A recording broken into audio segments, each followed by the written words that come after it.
Okay, what's up, everybody? So, today we're going to be talking about what's next for Donald Trump Jr., who is the president of the United States of America. Donald Trump has a sun in Gemini, an ascendant in Leo, and a moon in Sagittarius. We are going to be focusing on the planet Saturn for what's next when it comes to karma for Donald Trump Jr. And when we speak about karma, this could be karmic consequences, for better or worse, karmic rewards. Okay, this is the energy of being held accountable whenever we're talking about Saturn. Wherever you have Saturn in your chart, Saturn is going to show you where you lack maturity at the early stages of your life, but eventually through life, right? Through life lessons, you mature and you grow into a level of mastery. Okay. But again, this doesn't come with lack of accountability. The whole step of the way you will be tested, tried, and lessons will be repeated if necessary. So that's what I really like about Saturn, actually. Just holds you accountable. Now, let's look into Donald Trump's chart as to what's next. Now, Donald Trump is the president of America, and he has an ascendant in Leo at 29 degrees. That is an energy where you're meant to be seen, so it's go figure. He also has a sun in the 10th house. The 10th house is all about public image, but also anyone who has a sun in the 10th house, you have the potential to be a high profile individual, also a public figure of some sort. So Donald Trump definitely has that naturally. Also in a sign of Gemini, and with that Leo ascendant, he's meant to express himself. He has a message for the people. He has something to express, okay? And that's his purpose. That's his right.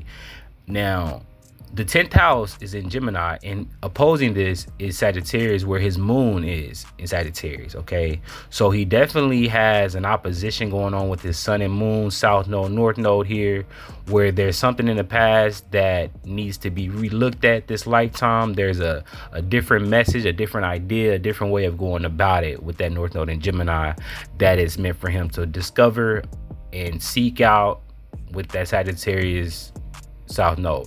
Now let's get into Saturn. Okay, let's get into what's next, and we're going to focus on the current lessons, and then we're going to focus on the transits to date when it comes to Saturn. Okay, so what were his life lessons in general, and then we're going to talk about his current progress, or where he could possibly be at on the scales of karma. So he has a Saturn conjunct Venus in a sign of Cancer in the 11th house. Saturn in Cancer is very interesting because it's in detriment, all right? Meaning that it's the weakest in this sign, okay? Because it's naturally ruled by Capricorn, right? And he has that in his 5th house. Saturn in Capricorn is at home. It's the strongest because it gets to be as disciplined as it likes, as restrictive as it likes, because it's at home, all right? And it gets to really lay down the law, set rules, set boundaries, and be extremely professional. In the sign of Cancer, it's like Saturn goes to the house after work, right? This is like Saturn going back to the house after work. So this is where Saturn is forced to be more softer and not as harsh, and learning how to be more compassionate and nurturing and self-caring for himself, but also other people, okay? Especially with the 11th house, this is the groups that he's affiliated with, the people that are over his jurisdiction, which is basically the United States of America, in this aspect of the reading. So it definitely shows that he has an obligation to be a lot softer. That's a Saturnian lesson. Now his Saturn is conjunct Venus, so that's very interesting because if you have a Saturn conjunct Venus, it can restrict love in your life in some type of way, okay? And that takes me to this in conjunction that he has with his moon, because there's something showing up early on in life, which is why Saturn is in Cancer, that is making him focus on being more nurturing, emotionally maturing, and gaining a level of compassion for himself, learning how to nurture himself, learning how to nurture others, learning how to love himself, learn how to love others. Now, the moon in your chart will show you things about your mother. And the moon in Sagittarius is someone who has a mother who could possibly be like a gypsy spirit, free spirited, very optimistic, someone who likes to explore, travel, even could be someone of a different culture, different background. But also on a deeper note, when we're speaking of what we're speaking on with what's next for Donald Trump, and we're talking about Saturn and its in conjunction, this can show someone where the mother was not there, or there was something early on within the nurturing process that was neglected for him that could have caused an imbalance when it comes to how he thinks about life, how he believes things should be. And with the North Node in Gemini moving away from all this Sagittarius energy, there's a need for him to gain a new perspective, new idea, to reparent himself, even if that's necessary, if someone wasn't there to help him really tap into that more feminine emotional side, so that he could be someone when he's in a role of power and has to express to his people again, right? His people again, he can have the emotional understanding, the emotional maturity, the emotional compassion to understand how to connect with people, because that can cause huge barriers, right, in his relationship dynamics.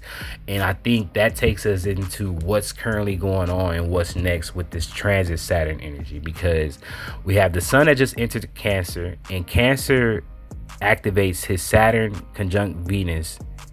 Okay, it's activating his Saturn and his Venus. All right, the sun is, Jupiter is as well as Mercury, who is conjunct his Saturn and his Venus. So right now, Donald Trump is already going through moments of feeling this Saturnian energy.